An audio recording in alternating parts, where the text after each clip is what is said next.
Good day, ladies and gentlemen, and welcome to something you may not have seen before.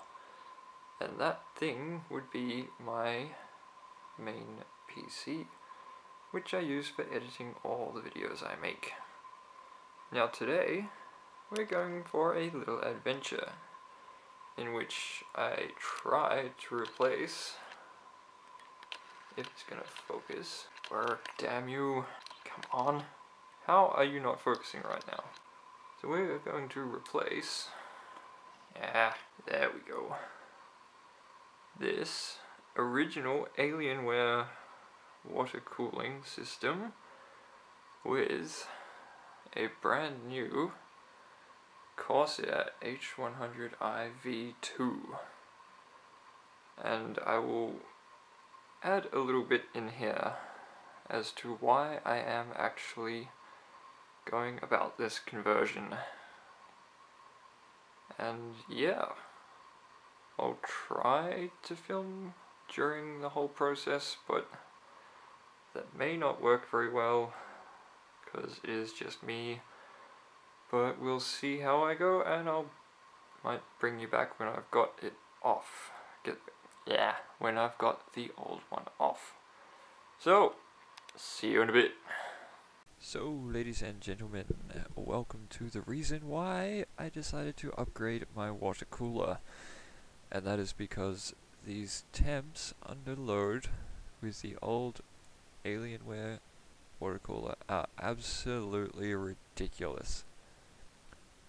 I have a 3.6 gigahertz overclock applied over the standard 3.2, and under load after about 20 minutes, 90 plus degrees. That is absolutely ridiculously stupid from a water cooler. So yeah, basically I don't know if it's because I installed it wrong or if it's just because it's old and can't handle that much of an overclock. I mean, it's 400 megahertz at the same voltage. That shouldn't matter this much for that water cooler. But yeah, I want to overclock this even more, so I can get more performance out of it being an older CPU. So I, basically decided that I need to get a new cooler, because it's ending up thermal throttling itself by up to 10% and bringing itself down to 3.4 gigahertz, which is stupid. That's almost stock speeds. At 90 degrees! Nearly 100 degrees. I think one of them got up to 97, 98 degrees, one of the cores. So, yeah. It's ridiculous. And that's why I decided to upgrade. So, ladies and gentlemen, that is the old water cooler off. And as you can see, it is a single 120mm radiator with some fairly short piping. I think it's only about 20 centimeters, and a pretty fat pump. Now, my favorite part of this is that because it came out of an Alienware desktop, it had its own little connector, which I believe was supposed to be hooked up to some kind of control panel to control fan speeds and whatever else. So I had to modify it slightly so that I could actually connect it to a fan header on the motherboard. The fan, though, had standard fan cables with a little daisy chain. So with that gone, I now need to remove the top 200mm fan from my case so that I can fit the new 2x120mm radiator up the top, and there's the socket, and then we can have a nice cool CPU once again. So again, I'll see you in a little bit. So with the top fan now out, we have space for the new radiator, as long as it doesn't clash with the memory, which I really hope it doesn't. It's now time to rip into this. And this is probably going to be absolutely terrible and blurry and shaky, but I don't care. I love new toys. So first up we have manuals and warranty guides and quick start manuals.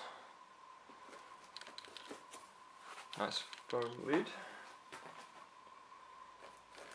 Here we have the 220mm Corsair fans, which are quite weighty. Hopefully good build quality with that then.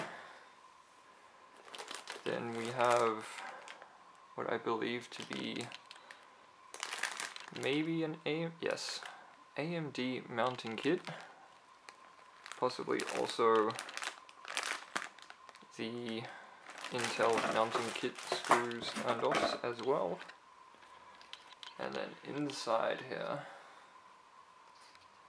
if it wants to focus, we have the glorious, oh come on, get out,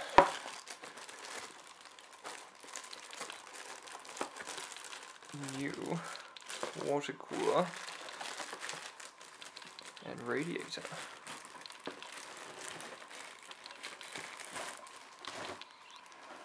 Careful. Feels so much lighter than the other one. So that can go away.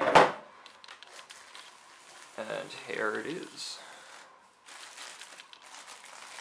Tubing seems a lot thicker and a lot longer. Plastic here can come off to reveal Corsair pump with my terrible lighting skills, non-existent lighting skills. And the Corsair logo will actually light up when finished. And, of course, the 2x120mm radiator for all of the cooling power. So let's see if we can get this thing installed. So, update time, ladies and gentlemen, and we have radiator mounted,